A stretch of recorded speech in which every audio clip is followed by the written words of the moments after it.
শুধুমাত্র বঙ্গবন্ধুর 15ই আগস্টে কালো ব্যাজ না লাগানোর জন্য বা তাকে স্মরণ করানোর জন্য শিক্ষককেও কিন্তু কারাগারে যেতে হয়েছে।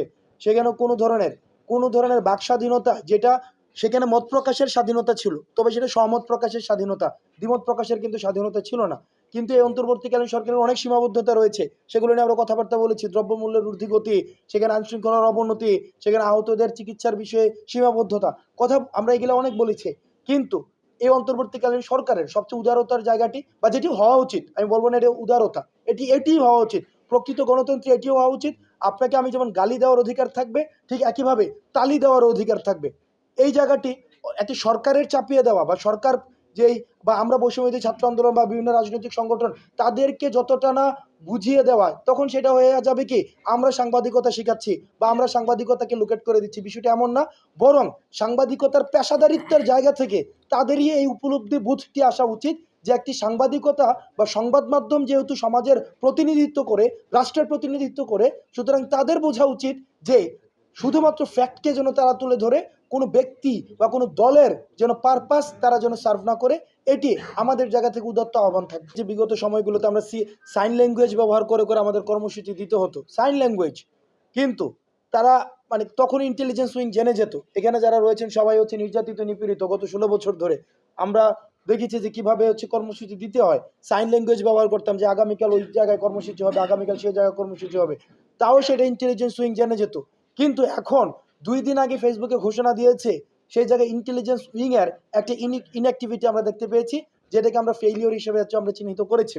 2 নম্বর বিষয় সেটা হচ্ছে আমাদের কর্মসূচিটি কী ছিল বা পদক্ষেপটি কী ছিল, সেটাকে মিটিগেট করার ক্ষেত্রে আমরা সেখানের প্রতিনিধিদেরকে ডেকে নিয়ে এসে আমরা কথা বলেছি। তারা আমাদেরকে বলেছে তারা হচ্ছে শুধুমাত্র তাদের দাবি দিবে, এই ধরনের মব ক্রিয়েট করবে। এই বিষয়গুলোকে আমরা এড়িয়ে যাওয়ার জন্য আমাদের জায়গা থেকে আমরা সর্বোচ্চ আহ্বান জানিয়েছি। সর্বশেষ বিষয় আমি একটি জিনিস বলতে চাই, সেটা হচ্ছে আমাদের সুশীল সমাজ যারা রয়েছে, আমাদের টকসুজীবী কিছু মানুষ রয়েছে, তাদেরকে আমি একটি বিষয় বলতে চাই যে তাদের একটা দেখেন, তাদের একটা বিষয় আছে, তারা আওয়ামী লীগে পছন্দ করে না, তারা ছাত্রলীগে পছন্দ করে না, জামাতও পছন্দ করে না, বিএনপিও পছন্দ করে না, তারা কাউকেই পছন্দ করে না। তারা হচ্ছে কি যেই আসে তাদের মানে তাদের মূল কাজটাই হচ্ছে যেই থাকবে তাকেও শুধুমাত্র সমালোচনা করা। যেমন ভুল তাদের না, আমি বলছি সেটা অবশ্যই, কারণ গণতন্ত্রে এটাই হচ্ছে সৌন্দর্য। কিন্তু ভুল ধরানো এবং এপ্রিসিয়েট করা দুইটার মধ্যে পার্থক্য রয়েছে। আপনি ভুল ধরানোর সাথে সাথে আপনি যতটুকু ভুল ধরাচ্ছেন আপনার এপ্রিসিয়েশনের ততটুকু উদারতা থাকা উচিত। দেখেন কিছু কিছু টকসুজীবীর মূল কাজটি হচ্ছে সেখানে তারা কাউকেই সহ্য করতে পারে না। আমরা বৈষম্যবিরোধী ছাত্র আন্দোলন যদি এই যে কোনো কিছু মিটিগেট করতে যাই, তখন তাদের হচ্ছে কথা যে এখন আইনশৃঙ্খলা বাহিনী রয়েছে, আইনশৃঙ্খলা রক্ষাকারী বাহিনী হচ্ছে, এখন তাদের কাজটা কি। আবার যদি না যাই তখন হচ্ছে কি, যেহেতু তারা যাচ্ছে না কেন, তারা তো আন্দোলনটা করেছে, এখন তাদের কারণে এই সংঘর্ষগুলো হচ্ছে।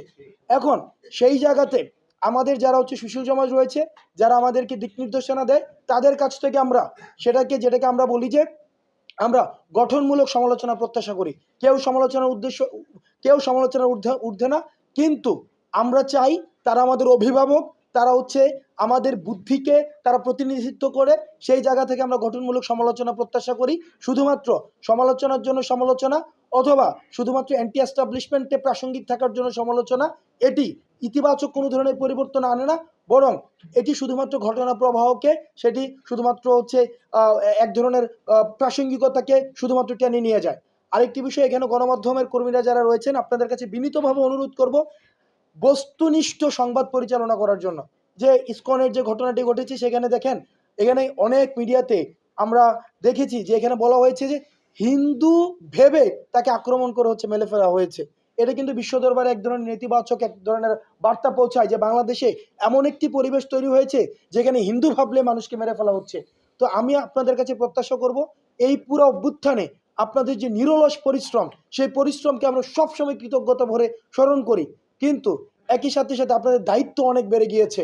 আপনাদের কাছে আমাদের আহ্বান থাকবে যেন বস্তুনিষ্ঠ আপনাদের যেই সংবাদ পরিচালনা করেন, যাতে করে ফ্যাক্টটা উঠে আসে, মানুষ যেন সঠিক তথ্যটা পায় এবং সেই অনুযায়ী যেন তার সিদ্ধান্ত গ্রহণ করতে পারে। ক্যাম্পাসে যেই ছাত্রলীগীয় যে ছাত্র রাজনীতি, যে ভয়ের যে ছাত্র রাজনীতি, যেখানে সিট দখল, যেখানে হচ্ছে চাঁদাবাজি, টেন্ডারবাজি, ক্যান্টিনে ফাও খাওয়া, এবং যেটি ছাত্র আবরারের মতো শিক্ষার্থীকে সেখানে পিটিয়ে পিটিয়ে নির্যাতন করে মেরে ফেলা, এই ধরনের ছাত্র রাজনীতি লেজুর ভিত্তিক ছাত্র রাজনীতি, যেই ছাত্র রাজনীতি শুধুমাত্র মাদার টিমের পারপাস সার্ভ করে, যেই ছাত্র রাজনীতি শিক্ষার্থীদের প্রতিনিধি হয়ে কথা বলে না, তারা তাকিয়ে থাকে যে মাদার পার্টি কি নির্দেশনা দিবে এবং সেই নির্দেশনা ক্যাম্পাসে বাস্তবায়ন করে।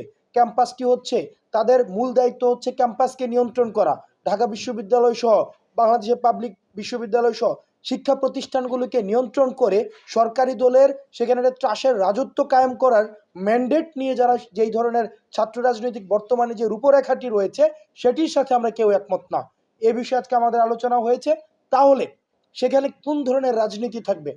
বিভিন্ন সময় বলা হয় যে বৈষম্য বিরোধী ছাত্র আন্দোলন যে ছাত্র রাজনীতির সেটা বিরাজনীতিকরণের দিকে যাচ্ছে, বিষয়টি এমন না। বরং আমাদের যে অতীতের যে ছাত্র রাজনীতিটি রয়েছে, যেটি ছাত্রলীগ এবং বিভিন্ন সময় সরকারি দলীয় বিভিন্ন ছাত্র সংগঠন ইন্ট্রোডিউস করেছে, আমরা সেই ছাত্র রাজনীতির বিপক্ষে। বরং শিক্ষার্থীদের প্রতিনিধিত্বমূলক, যেখানে শিক্ষার্থীদের প্রতিনিধি করবে ছাত্র সংসদের মধ্য দিয়ে, আমরা সেই ধরনের ছাত্র রাজনীতি চাই। এবং আজকে একটি আলোচনা এসছে যে শিক্ষকদের এক ধরনের যে একটি যে আবার মাদার পার্টিকে সার্ভ করার এক ধরনের রাজনীতি রয়েছে, আমরা সেটির দিক থেকেও আমরা নিস্তার চাই। আমরা চাই ক্যাম্পাসগুলোতে ছাত্ররা স্বাধীনভাবে মতামত প্রকাশ করতে পারবে। সেখানে ভিন্ন মত প্রকাশ করলে তাকে শাহবাগ থানায় গিয়ে তুলে দিয়ে আসবে, প্রক্টর শো এসকর্ট দিয়ে তুলে দিয়ে আসবে, সেই ধরনের ছাত্র রাজনীতি আমরা চাই না। বরং সেখানে ছাত্র সংসদগুলোকে দ্রুততম সময়ের মধ্যে অ্যানাভেল করতে হবে। এবং আপনারা দেখতে পেয়েছেন যে নিকট সময়ে ক্যাম্পাসগুলোতে বিভিন্ন অস্থিতিশীলতা দেখা যাচ্ছে, ছাত্রদের মধ্যে এক ধরনের কলহ সৃষ্টি হচ্ছে। সেটিকে কিন্তু আমরা অতীতের যেই শিক্ষা পদ্ধতি ছিল সেই শিক্ষা পদ্ধতির একটি প্রতিফলন দেখতে পাচ্ছি। যেখানে মূল্যবোধ বিবর্জিত একটি শিক্ষা পদ্ধতি ছিল, সেই শিক্ষা পদ্ধতির এখন আপনারা প্রতিফলন দেখতে পাচ্ছেন। সেটিকে নিয়ন্ত্রণের জন্য আমরা মনে করি ছাত্র সংসদ একটি একটি হচ্ছে ফলপ্রসূ সমাধান হতে পারে, যেটির মধ্য দিয়ে সেখানে শিক্ষার্থীদের সমাধান বা শিক্ষার্থীদের জিজ্ঞাসা, শিক্ষার্থীদের চাওয়া তারা ছাত্র নেতৃত্বের মধ্য দিয়ে তারা প্রশাসনকে উপস্থাপন করতে পারবে। এই বিষয়গুলো নিয়ে আজকে আলোচনা হয়েছে। কি boss, vital match, tough opponent, tension? Come on bro, অপোনেন্টকে নিয়ে ভাবার সময় আছে। আসল অলরাউন্ডারের কাজই তো হলো যে কোনো টাফ সিচুয়েশনে টিমকে অলরাউন্ড প্রোটেকশন দেওয়া। জাস্ট লাইক মাই টাইলক্স, যার অ্যান্টিব্যাকটেরিয়াল এজেন্ট টয়লেটের কোনায় কোনায় পৌঁছে 99% জীবাণু ধ্বংস করে, টয়লেটের কঠিন দাগ ও দুর্গন্ধ দূর করে টয়লেটকে রাখে ক্লিন আর সুবাসিত। টাইলক্স টয়লেট ক্লিনার, ক্লিন মানেই টাইলক্স।